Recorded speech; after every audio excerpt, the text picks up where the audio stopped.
Programme میں ایک بار پھر خوش آمدید ناظرین محترم، آپ کے سوالات ہیں اور رہنمائی کے لیے ہمارے ساتھ موجود ہیں ہمارے بہت ہی محترم جناب حضرت امیر محمد اکرم امان صاحب۔ حضرت جی اگلے سوالات شامل کرتے ہیں پروگرام میں۔ پہلا سوال سرفراز احمد ہے راولپنڈی سے، یہ کہتے ہیں یہ تو درست ہے کہ روزے میں ہم بھوک پیاس کاٹ لیتے ہیں، لیکن اس جسمانی آزمائش کا اثر روح پر کس طرح پڑتا ہے؟ بدن مادی ہے، اس کی غذا دوا ہر شے مادی ہے۔ روح عالم امر سے ہے، اس کی غذا دوا ہر چیز عالم امر سے۔ بالکل ٹھیک۔ جب ہم روزہ رکھتے ہیں تو ظاہر ہے اس کی جب غذا رکتی ہے تو اس میں کمزوری آتی ہے۔ بے شک ہم صرف بھوک پیاس برداشت نہیں کرتے، ساتھ اللہ کا ذکر کرتے ہیں، نمازیں پڑھتے ہیں، تلاوت کرتے ہیں، صدقات دیتے ہیں، یعنی صرف بھوکے پیاسے نہیں رہتے، ساتھ نیکی میں زیادتی۔ تو اس کا مطلب ہے روح کو زیادہ غذا ملنی شروع ہو جائے۔ مقصد یہ ہے کہ روح غالب رہے بدن پر، بدن پہ۔ ٹھیک، بالکل ٹھیک۔ اور بدن وہ کام کرے جو روح کے حق میں ہوں، جو اس کے خلاف جاتے ہیں وہ نہ کرے، اپنی مادی لذت کے لیے روح کو ایذا نہ پہنچائے۔ صحیح۔ اب نہ کھانا نہ پینا یہ صفت فرشتے کی ہے۔ تو جب آپ مادی بدن کو اوصاف ملکوتی سے متصف کرتے ہیں، اللہ اکبر، ایسی حالت میں لے جاتے ہیں جو فرشتوں کی ہے، تو اس کیفیت میں روح کو کتنی بالیدگی اور کتنی قوت ملتی ہوگی، یہ روزے کا مقصد ہے۔ بالکل صحیح بات، بالکل تو ٹھیک۔ حدیث شریف میں جگہ جگہ ملتا ہے کہ جس کو ان کیفیات کا ادراک نہیں، اللہ کو اس کی بھوک پیاس سے کوئی غرض نہیں۔ کوئی غرض نہیں ہے۔ یہ چھوڑ دیں کہ روزوں میں لوگوں کے اخراجات بڑھ جاتے ہیں۔ جی رمضان میں کھایا پیا زیادہ جاتا ہے غیر رمضان کے، بالکل ایسے ہی۔ راشن نہیں بچتا۔ غریب کے گھر کا بجٹ بھی بڑھ جاتا ہے رمضان میں، اور سحری افطاری میں لوگ اتنا کھاتے ہیں کہ اتنا عام روٹین میں نہیں کھاتے، ایسا ہی ہے۔ اخراجات بڑھ جاتے ہیں۔ راشن بچانا مقصد نہیں، مقصد یہ ہے کہ ایک خاص وقت سے ایک خاص وقت تک مادی وجود کو فرشتوں کی طرح رکھو، نہ یہ گالی سنے، نہ حضور نے فرمایا اگر تمہیں روزے میں کوئی گالی دے تو اسے کہو میرا روزہ ہے، میں گالی نہیں دے سکتا۔ کیا بات۔ جھوٹ سنو نہیں، بولنا تو دور کی بات، اچھا، جھوٹ سننا بھی نہیں چاہیے؟ سننا حرام ہے۔ صحیح۔ اگر کوئی جھوٹ بول رہا ہو تو؟ بول رہا ہوں تو وہ تو بہت بڑا ظلم ہے نا، قوم میں جھوٹ نہیں، لیکن اگر کوئی سامنے بول رہا ہو تو کیا اس وقت کیا آپ اس پر توجہ نہ دیں نا، آپ کو اس سے کیا مطلب ہے؟ بول رہا ہے تو بولتا رہے، جس سے بول رہا ہے اس سے، آپ سے جھوٹ بول رہا ہے تو آپ کہیں گے مجھے پتہ ہے بھائی میرے ساتھ جھوٹ مت بول رہا۔ بالکل صحیح ہے، میرے علم میں بات، مطلب جھوٹ سن کے اس پہ ہاں جی نہیں کہہ دینا۔ بالکل جھوٹ ٹھیک سننا۔ چونکہ قرآن کریم میں آتا ہے نا، یہود کی جو قوم غر کوئی تباہ ہوئی تو فرمایا سماعون للکذب، یہ جھوٹ سنا کرتے تھے۔ صحیح۔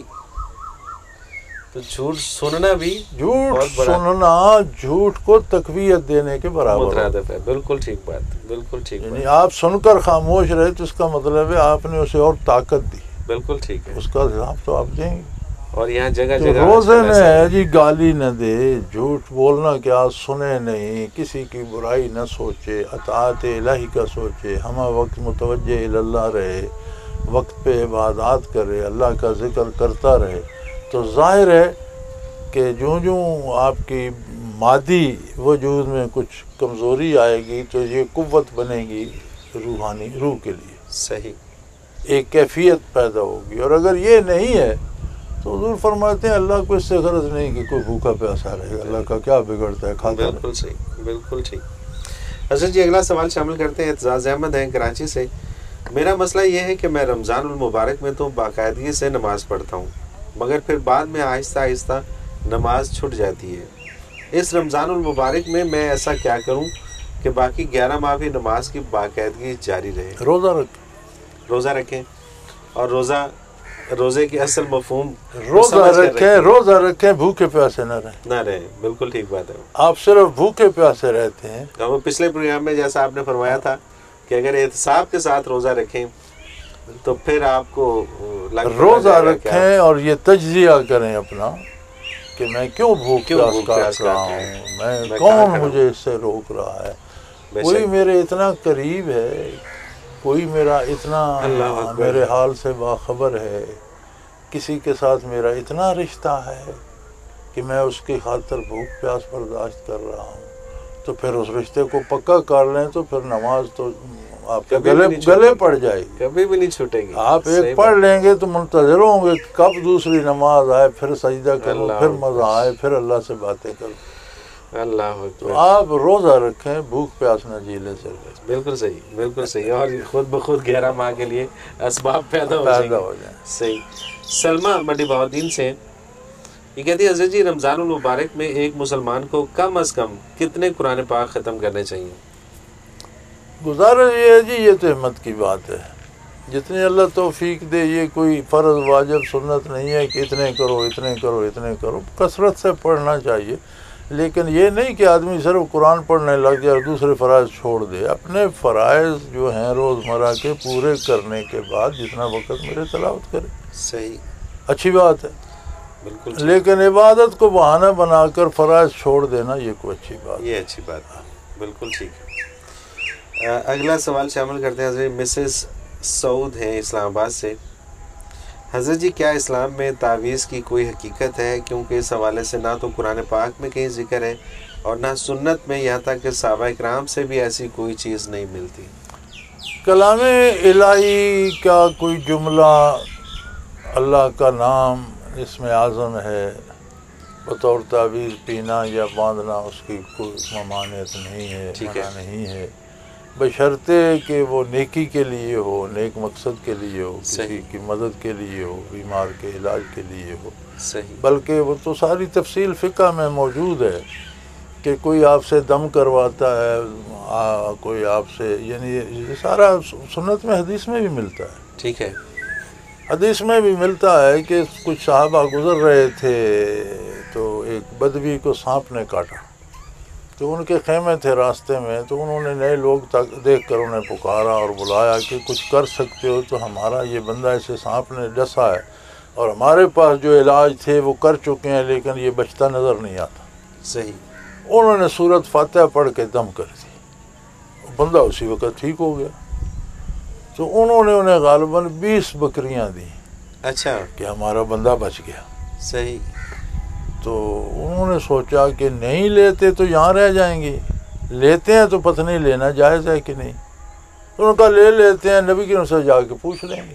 انہوں نے 20 بکریاں لے لی، مدینہ منورہ لے آئے، حضور کے پاس آئے، انہیں سارا قصہ بتایا کہ یا رسول اللہ اس طرح وہ بندہ مر رہا تھا سانپ کے ڈسنے سے، ہم نے سورت فاتحہ پڑھ کے پھونک مار بھی ٹھیک ہو گئی۔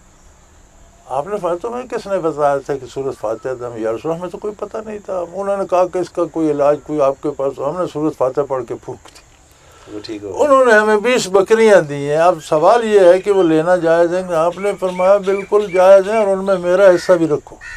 صحیح، صحیح، تو گویا دم کرنے کی یا تعویذ کی اجرت لینا بھی جائز ہے، اگر کوئی فی سبیل اللہ کرتا ہے تو نیکی ہے، لیکن کوئی ایسا کلام جس کے معنی آپ کو نہ آتے ہوں وہ لکھنا وہ حرام ہے۔ صحیح، قرآن کے کچھ الفاظ لکھنا اور اس سے اگلے کو شفا ہو جائے یہ درست ہے، قرآن پڑھ کر دم کرنا یہ اسی واقعہ میں آ گیا، بالکل، اور اس پہ اجرت لینا بھی جائز ہے، اگر کوئی فی سبیل اللہ کرتا ہے تو بہت بڑی نیکی ہے۔ صحیح، لیکن یہ قرآن کی یا اس کی اجرت نہیں بنتی، یہ اجرت علاج کی بنتی، علاج کی، ٹھیک ہے، بالکل صحیح، تو ثبوت تو ہیں اس کے، اور فقہ میں ساری ڈیٹیل موجود ہے اس کی۔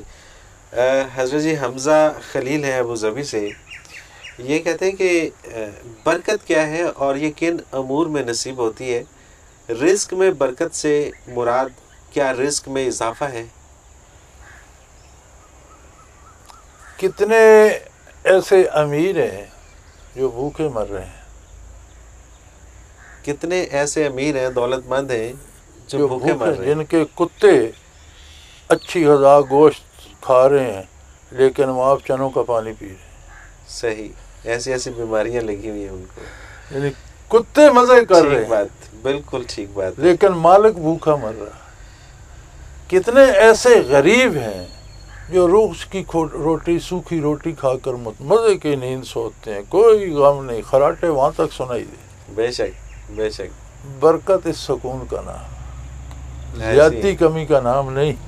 صحیح، بالکل برکت اس چیز کا نام ہے کہ جو آپ کو مل جائے، جو ہو جائے، اس پہ آپ کو اطمینان بھی ہو، مسرت بھی ہو، خوش باش ہو، تو بڑی برکت۔ سبحان اللہ، سبحان اللہ۔ تو زیادتی ہو بھی جائے تو کتنے ارب پتی ہیں جو کھانا نہیں کھا سکتے، بلکہ عموماً نہیں کھا سکتے، مطلب جتنا زیادہ جس کے پاس پیسہ آتا ہے وہ پھر بیماریوں کا نہیں جی، اگلے دن ملک ریاض ٹی وی پہ بتا رہا تھا کہ یار میں تو 24 گھنٹے میں ایک ابلا ہوا انڈا کھاتا ہوں، اللہ اکبر، صبح سے لے کر شام تک صبح کا کھانا میرا ایک ابلا ہوا انڈا ہے۔ تو بات بات پہ اربوں کروڑوں بانٹ رہا ہے، صحیح بات، پیسے کی تو اس کا کوئی اہمیت ہی نہیں، اہمیت ہی کوئی نہیں۔ ہاں جی، تو سارا دن ایک ابلے انڈے پہ گزارا کرتا ہے، میرا خیال کہ اس کے کتے بھی تو مرغے کھاتے ہوں گے، ڈیفینیٹلی کوئی شک نہیں۔ تو یہ برکت نہیں ہے، یہ برکت نہیں ہے۔ برکت یہ ہے کہ جو کچھ آپ کے پاس ہے اللہ اکبر، اس پہ آپ مطمئن ہیں، جو کچھ آپ نے کیا ہے اس نے آپ کو سکون دیا ہے، سکون دیا، بالکل ٹھیک ہے۔ جو عمل آپ، جو بات آپ نے کی ہے اس میں آپ کو سکون ملا ہے، پریشانی نہیں ملی، یہ برکت ہے۔ صحیح، بالکل ٹھیک۔ اور اس کے مختلف شعبے ہیں، کام میں آپ نے تھوڑے وقت میں زیادہ کام کر لیا، یہ برکت ہے۔ ٹھیک ہے، آپ نے تھوڑے پیسوں میں اپنا مہینہ مزے سے گزار لیا تو برکت ہے۔ یہ برکت ہے۔ تو کسی بھی اوقات میں برکت ہے، رزق میں بھی یہی برکت ہے کہ آپ کو کھانا بھی نصیب ہو، اسے صحت بھی نصیب ہو، خوشی بھی نصیب ہو، بالکل ٹھیک۔ مصیبت نہ بنے تو برکت ہی برکت۔ بالکل ٹھیک بات ہے، کیونکہ بعض اوقات ایسا ہوتا ہے کہ آپ کی انکم جتنی بھی ہے، بیماریاں یا مصیبتیں اس سے کہیں بڑھ کے آ جاتی ہیں، تو پھر وہ برکت ختم ہو جاتی ہے، پھر آپ کو اور زیادہ چاہیے ہوتا ہے۔ تو کیا خوبصورت، صحیح۔ وحید الزماں ہے لالا موسیٰ سے، میں رمضان کے آخری عشرے کی ہر تاک رات جاگ کر عبادت کرتا ہوں، کیا کوئی ایسی نشانی ہے جو مجھے پتہ چل سکے کہ آج لیلۃ القدر ہے؟ آپ کا یہ یقین کہ کسی تاک رات میں لیلۃ القدر ہے، یہ بڑی نشانی ہے، یہ سب سے بڑی نشانی۔ یہ سب آپ کا اعتماد تو ہے نا قول رسول پر، قول قرآن پر۔ اللہ اکبر، ہاں جی، بالکل ٹھیک بات۔ پھر آپ کو اس نے لیلۃ القدر کی تلاش میں تاک کی ساری راتیں اللہ سے گفتگو میں گزارنے کی توفیق دی۔ پھر رضا جی بات پھر وہیں پہ آتی ہے، بات وہاں آتی ہے کہ لوگ لیلۃ القدر بھی اس لیے تلاش کرتے ہیں کہ بہت سے روپے مانگ لوں گا، بہت سا رزق مانگ لوں گا، یہ ہوگا۔ یار اگر اللہ سے بات کرنے کی بات ہے اور اس بات کا مزہ لینے کی بات ہے تو آپ کی تو ہر تاک رات لیلۃ القدر ہوگی۔ اللہ اکبر، یہ نہیں کوئی شک نہیں ہے۔ اور آپ تو خوش قسمت ہیں، خوش قسمت کہ ہر رات آپ کو نصیب ہو جاتی ہے، گفتگو کرتے ہیں۔ ایک رات کی تلاش میں آپ نے کئی راتیں اللہ کریم کی بارگاہ میں گزار دی، تو اللہ کا احسان مانے، اس نے آپ کی یہ توفیق دی۔ بے شک، بے شک۔ حضرت جی ایک وقفے پہ جانا ہے۔ ناظرین محترم، اگر آپ بھی اپنا کوئی سوال ہمیں بھیجنا چاہیں تو اسکرین پہ ہمارا نمبر موجود ہے، نوٹ فرما لیجئے، 033349555021، اور اسی طرح سے ہمیں آپ میل کر سکتے ہیں۔ ای میل ایڈریس بھی اسکرین پہ موجود ہے، questions@almurshid.tv۔ آپ اپنا کوئی بھی سوال ہو ہمیں بھیجیے، ہم اس پروگرام میں ضرور شامل کریں گے۔ ایک مختصر سا کمرشل بریک، اس کے بعد حاضر ہوتے ہیں، ہمارے ساتھ رہیے گا۔